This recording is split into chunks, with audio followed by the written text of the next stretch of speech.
Chapter number 3 start करते हैं, electricity. Chapter number 3 आपका है इलेक्ट्रिसिटी। देखते हैं इसके बारे में। चैप्टर 3 जिसका नाम है इलेक्ट्रिसिटी, इलेक्ट्रिसिटी यानी विद्युत। विद्युत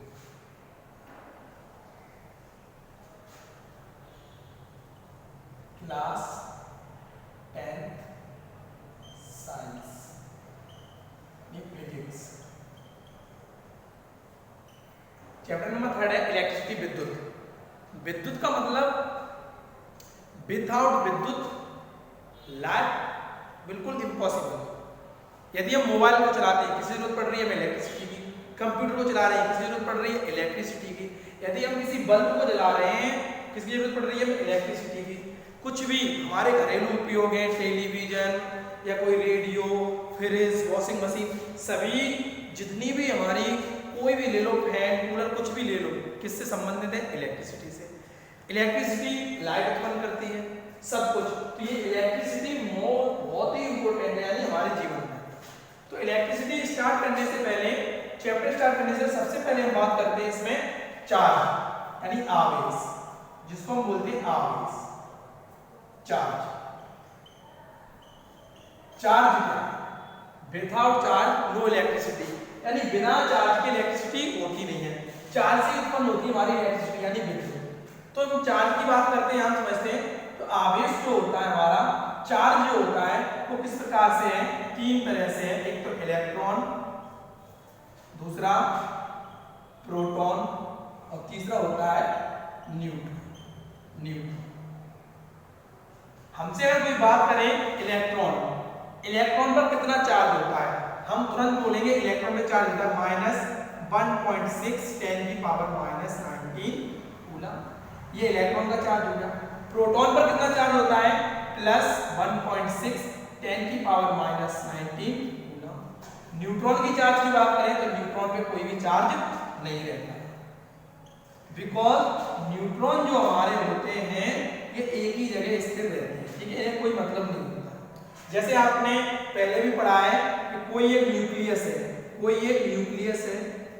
तो न्यूक्लियस का जो नाभिक होता है यानी कोई एक परमाणु है, उसका न्यूक्लियस है, तो उसके जो अंदर होता है प्रोटॉन और न्यूट्रॉन, और उसके चारों जो मूविंग करते हैं, ये मूविंग कौन करता है? इलेक्ट्रॉन। इसलिए इलेक्ट्रॉन का चार्ज कितना होता है? -1.6 10⁻⁻19 कूलम। प्रोटॉन पर कितना चार्ज होता है? +1.6 10⁻⁻19 कूलम। न्यूट्रॉन पर कोई भी चार्ज नहीं। कूलम क्या है? इस आवेश की यूनिट होती है। जैसे L लंबाई की यूनिट क्या होती है? 12 मीटर करते हैं। वैसे अगर आवेश की बात करें तो कूलम इसकी क्या है? तो इसमें हम आगे देखते हैं।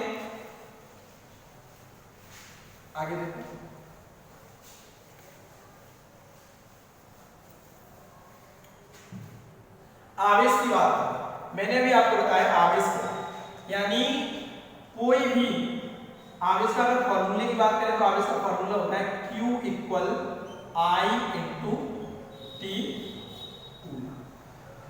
तो यहां हम बोल सकते हैं किसी चालक में प्रवाहित धारा, I जो हमारी होती है ये विद्युत धारा होती है। किसी चालक में प्रवाहित धारा तथा उसमें लगे समय के, इन दोनों क्या हो रहा है? मल्टीप्लाई के गुणनफल को हम क्या कहते हैं? आवेश। यानी किसी चालक में प्रवाहित धारा तथा उसमें लगे समय के गुणनफल को हम क्या कहते हैं? आवेश कहते हैं। इसे Q से लिखते हैं, इसका मात्रक क्या होता है? कूलम। तो Q क्या हो गया हमारा यहाँ पे? आवेश। I क्या होगी हमारी? विद्युत धारा।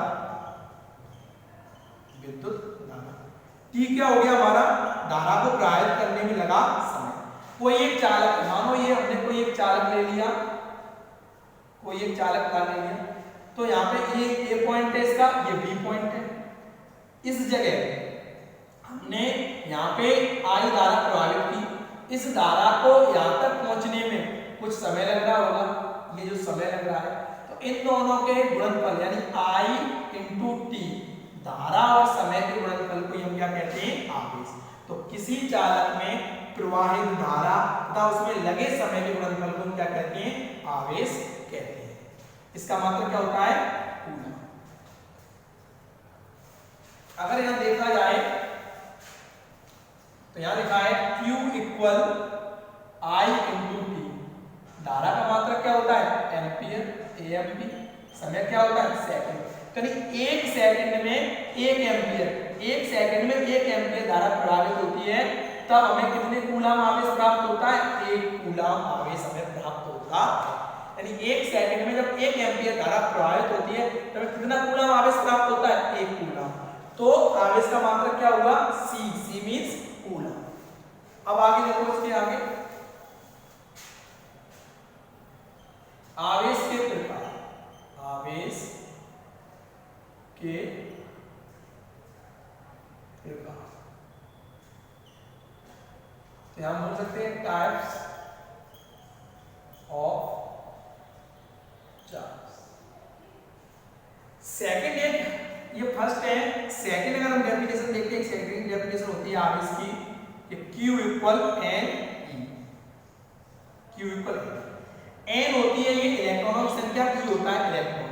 यानी किसी चालक में इलेक्ट्रॉनों की संख्या की कमी या वृद्धि, कमी या वृद्धि, यानी किसी चालक में इलेक्ट्रॉनों की संख्या की कमी या वृद्धि होती है तो उसमें गुण उत्पन्न हो जाता है, जिससे चालक में विद्युत का प्रभाव होता है। इस गुण को हम क्या कहते हैं? आवेश। आवेश की अगर बात करें, जैसे मान लो ये बोर्ड है, ये मार्कर है, तो इन दोनों को हम आपस में क्या कर रहे हैं? आपस में संयोग कर रहे हैं, तो यहाँ पे क्या उत्पन्न हो रहा है? आवेश उत्पन्न हो रहा है। आवेश अधिक समय तक उत्पन्न नहीं होता है। दूसरे शब्दों में बोल सकते हैं आवेश के लिए कि पूछा आवेश क्या है कि जब दो वस्तुओं को हम आपस में रगड़ते हैं तो हल्की वस्तु भारी वस्तु की ओर आकर्षित होने लगती है। इसी गुण को हम क्या कहते हैं? आवेश। जब दो हाथों को आपस में रगड़ते हैं बहुत ही तेज, तो हाथ हमारे गर्म होने लगते हैं दोनों, लेकिन ये हाथ क्या बहुत समय तक गर्म रह सकते हैं? नहीं। तो आवेश बहुत अधिक समय तक नहीं स्थिर रह सकता है, कुछ समय तक स्थिर रह सकता है। तो इसे हम क्या कहते हैं? आवेश। जब दो वस्तुओं को आपस में रगड़ते हैं तो हल्की वस्तु भारी वस्तु को आकर्षित होने लगती है, इसी गुण को हम क्या कहते हैं? आवेश कहते हैं। ये नॉर्मल डेफिनेशन हो गई, और फॉर्मूले से इस प्रकार से डेफिनेशन हम कर सकते हैं। एन क्या होगा हमारा? यहाँ इलेक्ट्रॉनों की संख्या। ई क्या होता है? इलेक्ट्रॉनों की संख्या। और ई क्या है हमारा? इधर इलेक्ट्रॉन। और मैंने भी कहा था एक इलेक्ट्रॉन पर कितना आवेश होता है? एक इलेक्ट्रॉन -1.6 10 की पावर -19 कूलम, ये इलेक्ट्रॉन पर आवेश होता है। दूसरी बात करें हम यहाँ पे,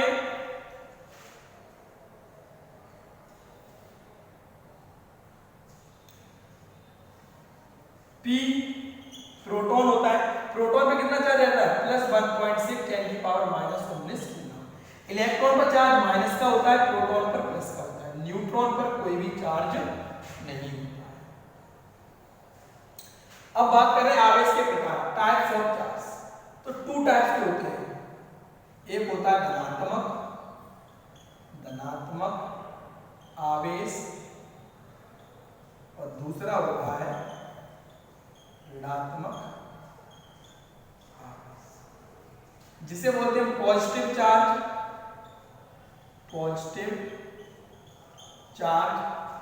इसे बोलते हैं नेगेटिव चार्ज। एक तो होता है पॉजिटिव चार्ज बेटा, दूसरा होता है नेगेटिव चार्ज। पॉजिटिव चार्ज का मतलब क्या हुआ? पॉजिटिव चार्ज में बोल सकते हैं हम कि कोई पदार्थ है, कोई चालक है, कोई पदार्थ है जिस पर इलेक्ट्रॉनों की क्या हो जाती है? कमी। जैसे मानो कोई एक सोडियम एक धातु है, सोडियम क्या है? हमारी एक धातु, जिस पर कैसा चार्ज रहता है? प्लस का। तो हम ये कर सकते हैं Na प्लस E माइनस का। या हम ये बोल सकते हैं कि यदि किसी पदार्थ पर इलेक्ट्रॉनों की क्या हो जाती है? इधर इलेक्ट्रॉनों की कमी हो जाती है, यानी इलेक्ट्रॉनों की कमी,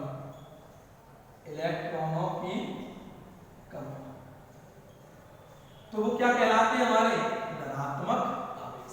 यानी किसी चालक पर इलेक्ट्रॉनों की कमी होने से धनात्मक आवेश उत्पन्न होता है, और इलेक्ट्रॉनों क्या हो जाए? वृद्धि, इलेक्ट्रॉनों की इलेक्ट्रॉनों की वृद्धि, चालक चालक चालक, यानी इलेक्ट्रॉनों की कमी या हो जाती है चालक पर तो कैसा आवेश उत्पन्न होता है, धनात्मक आवेश उत्पन्न होता है। इलेक्ट्रॉनों की वृद्धि हो जाती है चालक पर तो कैसा आवेश हो जाता है, ऋणात्मक आवेश हो जाता है। बोल सकते हैं कि इलेक्ट्रॉनों की कमी किसी चालक पर होने से धनात्मक आवेश उत्पन्न होता है और इलेक्ट्रॉनों की वृद्धि किसी चालक पर उत्पन्न होने से ऋणात्मक आवेश उत्पन्न होता है। इसके बाद अगर हम बात करें चालक,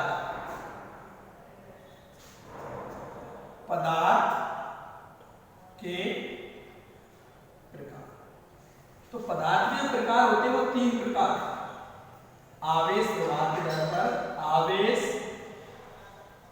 प्रवाह के अनुसार 3 प्रकार के होते हैं, 3 प्रकार। कितने प्रकार के होते हैं, 3। आवेश प्रवाह के अनुसार 3 प्रकार के होते हैं, फर्स्ट, सेकंड एंड। फर्स्ट की बात करें जिन्हें बोलते हैं चालक, इंग्लिश में बोलते हैं कंडक्टर, कंडक्टर। सेकंड होता है अचालक, इंसुलेटर, इंसुलेटर। थर्ड होता है अर्धचालक, अर्ध। सब कंडक्टर होते हैं, सब कंडक्टर। अब यहां बात करें आवेश प्रवाह के अनुसार 3 प्रकार के होते हैं पदार्थ, जो होते हैं आवेश प्रवाह के अनुसार 3 प्रकार के। फर्स्ट की बात करें चालक की, तो चालक में बोल सकते हैं वे पदार्थ जिनमें आवेश सुगमता पूर्वक आसानी से प्रवाह हो जाता है उन्हें हम क्या कहते हैं, चालक कहते हैं। जैसे हम बात करें सोना, लोहा, चांदी, कॉपर, ये सब हमारे क्या हैं, चालक। इनमें सुगमता पूर्वक ऊष्मा प्रभावित हो जाएगी, विद्युत धारा प्रभावित हो जाएगी आवेश। जैसे मान के चलो ये कोई लोहे की एक रॉड है, लोहे की एक रॉड है, यहाँ पे हमने इसको बर्न किया, जलाना स्टार्ट किया, गर्म करना स्टार्ट किया, तो हम कुछ समय के बाद देखेंगे कि इसका ये वाला हिस्सा भी क्या होने लगेगा, यहाँ पे ये गर्म होने लगेगा। कैसा होने लगेगा, गर्म होने, क्योंकि ये कैसे, ये चालक है, इनमें इलेक्ट्रॉन मूविंग करते हैं। इलेक्ट्रॉन यदि यहाँ है तो वो इलेक्ट्रॉन धीमे धीमे करके आगे जाते हैं और ये हिस्सा भी गर्म कर देते हैं। तो चालक में बोलेंगे कि वे पदार्थ जिनमें आवेश सुगमता पूर्वक प्रभाव होता है, इलेक्ट्रॉन मूविंग कर सकते हैं, उन्हें बोलते हैं चालक, जैसे सोना, लोहा, चांदी।